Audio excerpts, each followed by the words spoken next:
പ്യാരെ ബച്ചോ ആദാബ്. പ്രിയപ്പെട്ട കുട്ടികളെ, കഴിഞ്ഞ ക്ലാസ്സിൽ ഹൂൻകാത്തിയ എന്ന പാഠം അമ്മ പഠിച്ച്. ഹൂൻകാത്തിയ ജമീലും അബ്ബാജാനും തമ്മിലുള്ള രക്തദാനവുമായി ബന്ധപ്പെട്ട സംഭാഷണമായിരുന്നു. ഇനി ആ പാഠത്തിലെ താലീമി സർഗർമിയ പഠന പ്രവർത്തനങ്ങൾ എന്തൊക്കെയാണ് എന്നുള്ളതാണ് ഇന്ന് നമ്മൾ ചർച്ച ചെയ്യുന്നത്. ഒന്നാമത്തെ താലീമി സർഗർമി, ബച്ചോ ഗുഫ്തഗു ഖൂൻ കാ അത്തിയ ഗൗർ സെ പഠേ. കുട്ടികളെ, രക്തദാനം എന്ന ഈ പാഠം ശ്രദ്ധയോടുകൂടി വായിച്ച് സവാലോं के ജവാബ് ലിഖിയെ. താഴെ കൊടുത്ത ചോദ്യങ്ങൾക്ക് ഉത്തരം എഴുതുക. ഈ പാഠങ്ങൾക്ക് മനസ്സിലായോ എന്ന് മനസ്സിലാക്കാനുള്ള 2 ചോദ്യങ്ങളാണ് കൊടുത്തിട്ടുള്ളത്. ചോദ്യം കൊടുത്ത എന്തിനാണ്? ഈ പാഠഭാഗം നിങ്ങൾക്ക് തിരിഞ്ഞിക്കണോ തിരിഞ്ഞിട്ടില്ലേ എന്നറിയാൻ വേണ്ടിയിട്ടുള്ള പരിശോധനാ ചോദ്യങ്ങളാണ്. ഇപ്പൊ എന്തായാലും നമുക്ക് ഉത്തരം പറയാം. നിങ്ങൾ ഉത്തരം ആദ്യം ഒന്ന് കണ്ടച്ചോളി. അതെന്നെയാണോ ഞാൻ പറയുന്നത് നോക്കണേ. ഒന്നാമത്തത്, ഖൂൻ കാ അത്തിയ കർന ജരൂരി ഹെ ക്യോ. രക്തദാനം ചെയ്യുന്നത് വളരെ അനിവാര്യമാണ്, ആവശ്യമാണ്. എന്തുകൊണ്ട്? എന്തുകൊണ്ടാണ് നിങ്ങൾ പാഠം തിരഞ്ഞു നോക്കുക. നിങ്ങൾ ഉത്തരം കണ്ടെത്തിയാലേ ഞാൻ പറയുന്നത് തന്നെയാണോ നിങ്ങൾ കരുതിയത്, നിങ്ങൾ മനസ്സിലാക്കിയത് എന്ന് പറയാം. ഞാനിതാണ് പറയുന്നത്. दूसरों की जान बचाने के लिए खून का अतिया करना एक नेक काम है. ये हमारी सेहत के लिए भी अच्छा है. 2 പോയിന്റ് ഉണ്ട്. മറ്റുള്ളവരുടെ ജീവൻ രക്ഷിക്കാൻ വേണ്ടിയിട്ടാണ് ഖൂൻ കാ അത്തിയ ചെയ്യണം എന്ന് പറയുന്നതിൻ്റെ ഒരു ആവശ്യകത. അതാണ് പ്രധാനപ്പെട്ട ആവശ്യകത. ആ ആവശ്യകത നമ്മൾ രക്തദാനം ചെയ്ത് നിർവഹിക്കുന്നതിലൂടെ നമ്മുടെ ആരോഗ്യത്തിന് അത് നല്ലതാണ് എന്നുള്ളത് അതിൻ്റെ രണ്ടാമത്തെ സെക്കൻഡറി ആവശ്യമാണ്. അപ്പൊ ഈ 2 കാര്യങ്ങളാണ് ഒന്നാമത്തേൻ്റെ ഉത്തരം. രണ്ടാമത്തെ ചോദ്യം, ഖൂൻ കാ അത്തിയ കോൻ കോൻ കർ സക്തേ ഹൈ. ആർക്കെല്ലാം രക്തദാനം നിർവഹിക്കാൻ കഴിയും? ആർക്കൊക്കെ രക്തം കൊടുക്കാൻ പറ്റും? പച്ച മലയാളത്തിൽ അതിന് ഉത്തരം പറയുകയാണെങ്കിൽ രക്തമുള്ളവർക്ക് രക്തം കൊടുക്കാൻ പറ്റും. കൊടുക്കാൻ മാത്രം രക്തം ശരീരത്തിലുള്ളവർക്ക് രക്തം കൊടുക്കാൻ പറ്റും. എന്നാൽ നമ്മൾ പാഠഭാഗത്തിലുള്ളതുമായി ബന്ധപ്പെട്ട് കണക്ട് ചെയ്ത് പറയുമ്പോൾ നമുക്കെന്ത് പറയാം? മർദ് ഔർ ഔരത്തെ. മർദ് ഔർ ഔരത്തെ. മർദ് കണ്ടില്ലേ? ഈ ക്യാ സിറഫ് മർദ്.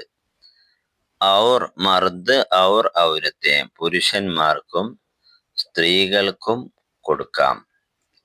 ഓക്കെ, മർദ് എന്ന് പറഞ്ഞാലും ഔറത്ത് എന്ന് പറഞ്ഞാലും പിന്നെ 5ാം ക്ലാസ്സിലും 6ാം ക്ലാസ്സിലും പഠിക്കണ കുട്ടികളാവില്ല. ആരീകാരം അതിൻ്റെ അർത്ഥം എന്താ? പുരുഷന്മാർ, സ്ത്രീകൾ എന്നതാണ്. അഥവാ അത്യാവശ്യം നല്ല വലിപ്പമുള്ള ആൾക്കാരാണ് എന്നർത്ഥം. ചെറിയ കുട്ടികൾക്ക് കൊടുക്കാൻ പറ്റൂല എന്നുള്ളത് നമ്മൾ പാഠത്തിൽ പഠിച്ചു കഴിഞ്ഞു. അപ്പൊ ഈ 2 ചോദ്യത്തിന്റെ ഉത്തരം ഉഷാറായിട്ട് മനസ്സിലായില്ലേ? മനസ്സിലായല്ലോ അല്ലെ? ഓക്കെ, ഇനി ഇതിലെ താലിമി സർഗർമിയിലെ രണ്ടാമത്തെ സർഗർമി, ജമീലും അബ്ബാജാനും തമ്മിലുള്ള ഗുഫ്തഗു റോൾ പ്ലേ കെ ജരിയെ പേഷ് കരെ. രണ്ടാളും തമ്മിലുള്ള സംഭാഷണം റോൾ പ്ലേ ആയി അവതരിപ്പിക്കുക. അപ്പൊ ഒരാൾ ഇങ്ങളതിയിൽ ഒരാൾ എന്ത് ചെയ്യണം? ജമീലാവണം, ഒരാൾ അബ്ബാജാനാവണം. എന്നിട്ട് ഇങ്ങനെ ജമീല് അബ്ബാജാനോട് സംശയം ചോദിക്കണം. അപ്പൊ റോൾ പ്ലേ ചെയ്യുമ്പോൾ ഉറുദുവിൽ ചോദിക്കുക, അബ്ബാജാൻ ഉറുദുവിൽ അതിന്റെ മറുപടി പറയാ. അപ്പൊ ചോദ്യങ്ങളൊക്കെ ചോദിക്കുമ്പോ അതിൻ്റെ ഒരു അന്താസ് ഉണ്ട്. ചോദ്യം ചോദിക്കണതിൻ്റെ ഒരു അന്താസ് നമ്മളിങ്ങനെ പാഠപുസ്തകത്തിൽ എടുത്ത് കണ്ട് പിന്നെ ഇങ്ങനെ വായിക്കുന്നത് പോലെ ചോദ്യം ചോദിക്കാൻ പറ്റില്ല. ചോദ്യം ചോദിക്കുമ്പോൾ ആ ചോദ്യം ചോദിക്കുന്നതിൻ്റെ ഒരു ശൈലി വരുന്ന രീതിയിൽ കുട്ടിയായ ജമീൽ ചോദ്യം ചോദിക്കുക, അപ്പൊ അതിന് അബ്ബാജാൻ അതിൻ്റെതായ രീതിയിൽ നല്ല മറുപടി പറഞ്ഞ് ഉഷാറായിട്ട് അടിപൊളിയായിട്ട് റോൾ പ്ലേ ചെയ്യാം. ഓക്കെ, അതൊക്കെ ക്ലാസ്സിൽ നടക്കേണ്ട വളരെ പ്രധാനപ്പെട്ട പ്രവർത്തനങ്ങളാണ്. ഞങ്ങൾ ചെയ്തിട്ടുണ്ടാവുമെന്ന് പ്രതീക്ഷിക്കുന്നു. ഇനി നമുക്ക് മൂന്നാമത്തെ പ്രവർത്തനം നമ്മൾ പറയാണ്. അപ്പം മൂന്നാമത്തെ പ്രവർത്തനം, ജമീൽ और अब्बाजान की गुफ्तगू കഴിഞ്ഞതിന് ശേഷം शाम को ജമീൽ അബ്ബാജാൻ കെ ഘർ പഹുഞ്ചെ. വൈകുന്നേരം ആയപ്പോഴേ ജമീലും അബ്ബാജാനും വീട്ടിലെത്തി. ഓലെവിടക്ക് പോയതേന്? അറിയില്ലേ എവിടക്ക് പോയതേന്? രക്തം ദാനം ചെയ്യാൻ വേണ്ടി ആശുപത്രിക്ക് പോയതായിരുന്നു. എന്നിട്ട് വൈകുന്നേരം വീട്ടിക്ക് തിരിച്ചെത്തി. ദോനോക്ക് ദേക്ക് കർ ദാദാജാനെ പൂച്ച. രണ്ടാളെയും കണ്ടപ്പോഴേ ദാദാജാൻ ചോദിച്ചു. ദാദാജാൻ എന്താ ചോദിച്ചറിയാം? ദാദാജാൻ എന്ന് പറഞ്ഞാൽ ആരാണ് അറിയില്ല എനിക്ക്. ഉപ്പാന്റെ ഉപ്പാക്കാണ് എന്ത് പറയാ? ദാദാജാൻ എന്ന് പറയാം. ഉപ്പാന്റെ ഉപ്പാക്കാണ് ദാദാജാൻ. നമ്മള് മലയാളത്തിൽ വല്യപ്പ പറയും, അല്ലെങ്കിൽ മുത്തശ്ശൻ എന്ന് പറയും അല്ലേ? അപ്പൊ ദാദാജാൻ ചോദിച്ചു, ജമീൽ ബേട്ടെ ആപ്പ് ദോനോ കഹാ ഗയേ थे? ദാദാജാൻ ജമീലും ഉള്ളൂ. ഇപ്പൊ നല്ല രക്തം കൊടുത്ത ക്ഷീണൊക്കെ ഉണ്ടാവില്ലേ, ഇപ്പൊ വേഗം അകത്തേക്ക് പോയി കേട്ടാ. അപ്പൊ ദാദാജാൻ ചോദിച്ചു, ജമീൽ ബേട്ടെ ആപ്പ് ദോനോ കഹാ ഗയേ थे? നിങ്ങൾ രണ്ടുപേരും എവിടേക്ക് പോയതായിരുന്നു? അപ്പൊ ചോദ്യത്തിന്റെ ഒരു ഫസ്റ്റ് സ്റ്റാർട്ടിങ് കിട്ടി. ബാക്കിയൊക്കെ നമ്മൾ എഴുതേണ്ടതാണ്. ചോദ്യം ഉണ്ടാക്കണം, ആ ചോദ്യത്തിന് മറുപടി പറയണം, പിന്നെയും ദാദാജാൻ ചോദിക്കണം, അപ്പൊ ജമീൽ മറുപടി അറിയണം, ദാദാജാൻ ചോദിക്കണം, ജമീൽ മറുപടി അറിയണം. അപ്പൊ നമുക്ക് ഒറ്റയടിക്ക് എന്ത് ചെയ്യരുത്, ആശുപത്രിക്ക് ഇപ്പച്ചിക്ക് വാസുദേവേട്ടന് രക്തം ദാനം ചെയ്യാണ്ടായിരുന്നു, അതിനാണ് പോയതേനു എന്ന് പറഞ്ഞാല് നമ്മളെ കുറെ ചോദ്യം പോയി, കുറെ ഉത്തരവും പോയി. അപ്പൊ നമ്മളെ ഉത്തരം പറയേണ്ടത് ഏറ്റവും ചുരുങ്ങിയത് ഏതാണ്? ചോദ്യം കഹാ ഗയത്തെ, എവിടേക്ക് പോയതേനു, വേറെ ഒന്നും പറയരുത് കേട്ടോ. ജമീൽ അവിടെ പറയണത് ഹം ദോനോ അസ്പതാൽ ഗയത്തെ. എന്താ ഉത്തരം?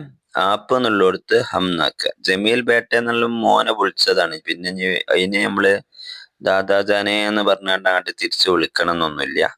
അതിനുശേഷം ആപ്പ് ദോനോ കഹാ ഗയത്തെ എന്നുള്ളതാണ് ചോദ്യം. ആപ്പ് എന്നുള്ളതിന് പകരം ഹം ദോനോം, ആപ്പ് എന്നുള്ളതിന് പകരം ഹം. നിങ്ങൾ അങ്ങട്ടാ പോയിന്ന് വെച്ചാല് ഞങ്ങൾ അങ്ങട്ടാ പോയിനു എന്നാണ് ഉത്തരം പറയാ അല്ലെ. അപ്പൊ ആപ്പ് എന്ന് പറഞ്ഞാൽ നിങ്ങള് അല്ലെ താങ്കൾ എന്നാണ് അർത്ഥം. അതിന് മറുപടി നമ്മൾ പറയില്ലേ ഹം, ഞങ്ങൾ, ദോനോം രണ്ടുപേരും, അസ്പതാൽ ആശുപത്രിയിലേക്ക് ഗയത്തെ പോയതായിരുന്നു. ഓക്കെ, മനസ്സിലായ മക്കളെ? അപ്പൊ ദാദാജാൻ വീണ്ടും ചോദിക്കണം. എന്താ ചോദിക്ക? സ്വാഭാവികമായിട്ട് നിങ്ങളൊന്ന് ആലോചിച്ച് നോക്കി എന്ത് കാരണം ചോദിച്ചിട്ടുണ്ടാവുക? ക്യോം ഗയേ എന്ന് ചോദിക്കും. ക്യോം അസ്പതാൽ ഗയേ, അസ്പതാൽ ക്യോം ഗയേ, എന്തിനാണ് ആശുപത്രിക്ക് പോയത് ചോദിച്ചു. അപ്പൊ എന്ത് പറയണം? ജമീൽ പറയണം ഖൂൻ കാ ദിയ ദേനെ കെ ലിയേ, രക്തദാനം ചെയ്യാൻ വേണ്ടി പോയതായിരുന്നു. എന്താണ്? രക്തദാനം ചെയ്യാൻ വേണ്ടി പോയതായിരുന്നു. അപ്പൊ ദാദാജാൻ ചോദിക്കും കിസ്നെ ഖൂൻ കാ അത്തിയ ദിയ, കിസ്നെ ഖൂൻ കാ അത്തിയ ദിയ. എന്താ ചോദ്യം? കിസ്നെ ഖൂൻ കാ അത്തിയ ദിയ, ആരാണ് രക്തം ദാനം ചെയ്തത്? അപ്പൊ ജമീൽ പറയണം അബ്ബാജാൻ നെ ദിയ, അബ്ബാജാനാണ് രക്തം ദാനം ചെയ്തത്. കിസ്കോ ഖൂൻ കാ അത്തിയ ദിയ, കിസ്കോ, കിസ്നെ എന്ന് പറഞ്ഞ ആരാണ്, കിസ്കോ എന്ന് പറഞ്ഞ ആർക്കാണ്, കിസ്കോ ഖൂൻ കാ അത്തിയ ദിയ, ആർക്കാണ് രക്തം ദാനം ചെയ്തത്? ജമീൽ പറയണം ഹമാരെ പഡോസി അല്ലെങ്കിൽ അബ്ബാജാൻ കെ ദോസ്ത് വാസുദേവ് കോ, അബ്ബാജാൻ കെ ദോസ്ത് വാസുദേവ് കോ ഖൂൻ കാ ദിയ ദിയ, അബ്ബാജാന്റെ ചങ്ങായിയായ വാസുദേവിന് അബ്ബാജാൻ എന്ത് ചെയ്തു? രക്തം ദാനം ചെയ്തു. മനസ്സിലായല്ലോ? അപ്പൊ ചുരുങ്ങിയത് ഒരു 4 ചോദ്യങ്ങളും 4 ഉത്തരങ്ങളും ഏത് സംഭാഷണത്തിലും ഉണ്ടാവണം. അപ്പോഴാണ് നമുക്ക് കംപ്ലീറ്റ് ഫുള്ള് മാർക്ക് ലഭിക്കുക. പിന്നെ മാർക്ക് എന്നതിനപ്പുറം നമ്മൾ കുറെ ചെറിയ ചെറിയ ചോദ്യങ്ങൾ ഉണ്ടാക്കാനും ഉത്തരങ്ങൾ ഉണ്ടാക്കാനുമാണ് സംഭാഷണത്തിലൂടെ പഠിക്കേണ്ടത്. ഈ രീതിയിൽ നല്ല ഉഷാറായിട്ട് നമ്മൾ എന്ത് ചെയ്യണം. ഇവിടെ പറഞ്ഞതൊന്നുകൂടി വളരെ ഫാസ്റ്റ് ആയിട്ട് പറയാം. ആപ്പ് ദോനം കഹാം ഗയത്തെ, നിങ്ങൾ രണ്ടാളും എവിടെ പോയതായിരുന്നു? ഉത്തരം ഹം ദോനം അസ്പത്താൽ ഗയത്തെ, ഞങ്ങൾ രണ്ടാളും ആശുപത്രിയിൽ പോയതായിരുന്നു. ദാദാ ചോദിച്ചു അസ്പത്താൽ ക്യോ ഗയേ, എന്തിനാ ആശുപത്രി പോയത് എന്ന് ചോദിച്ചു. അപ്പൊ ജമീൽ പറഞ്ഞു എന്ത്, ഖൂൻ കാ അത്തിയ ദേനെ കെ ലിയെ, ഖൂൻ കാ അത്തിയ ദേനെ കെ ലിയെ, രക്തം ദാനം ചെയ്യാൻ വേണ്ടി. അപ്പൊ ദാദാൻ ചോദിച്ചു ക്യാ ആപ്നെ ഖൂൻ കാ അത്തിയ ദിയ, അല്ലെങ്കിൽ കിസ്നെ ഖൂൻ കാ അത്തിയ ദിയ, ആരാണ് രക്തം ദാനം ചെയ്തത്? അപ്പൊ ജമീൽ പറയണം അബ്ബാജാനെ ഖൂൻ കാ അത്തിയ ദിയ, അബ്ബാജാനെ, അബ്ബാജാനാണ് രക്തം ദാനം ചെയ്തത്. കിസ്കോ ഖൂൻ കാ അത്തിയ ദിയ, ആർക്കാണ് ഖൂൻ കാ അത്തിയ ദിയ, രക്തം ദാനം ചെയ്തത്? കിസ്കോ, ആർക്കാണ്? ജമീൽ പറയണം അബ്ബാജാൻ കെ ദോസ്ത് വാസുദേവ് കോ ഖൂൻ കാ ദിയ. എത്ര എളുപ്പല്ലേ, സിമ്പിളായിട്ട് നമ്മൾ എന്ത് ചെയ്തു, 4 ചോദ്യങ്ങളും 4 ഉത്തരങ്ങളും ഉണ്ടാക്കി സംഭാഷണം പൂർത്തീകരിച്ചു. ഇനിയും കുറച്ച് പഠന പ്രവർത്തനങ്ങൾ ബാക്കിയുണ്ട്. ഇൻഷാ അല്ലാഹ് അടുത്ത ക്ലാസ്സിൽ നമുക്ക് ചർച്ച ചെയ്യാം. പറയുന്ന കാര്യങ്ങളൊക്കെ നിങ്ങൾക്ക് മനസ്സിലാകുന്നുണ്ട് എന്നാണ് പ്രതീക്ഷിക്കുന്നത്. എഴുതി കാണിക്കുന്നില്ല. എഴുതി കാണിക്കണം എന്നുണ്ടെങ്കിൽ നിങ്ങൾ എന്ത് ചെയ്യുക, കമന്റിൽ അറിയിച്ചാൽ മതി. അപ്പൊ അതിനനുസരിച്ച് നമുക്ക് ചെയ്യാം. അപ്പൊ അങ്ങനെ ആകുമ്പോൾ കൂടുതൽ സമയമെടുക്കും എന്നുള്ളത് കൊണ്ടാണ് നമ്മൾ ഈ രീതി ചെയ്യുന്നത്.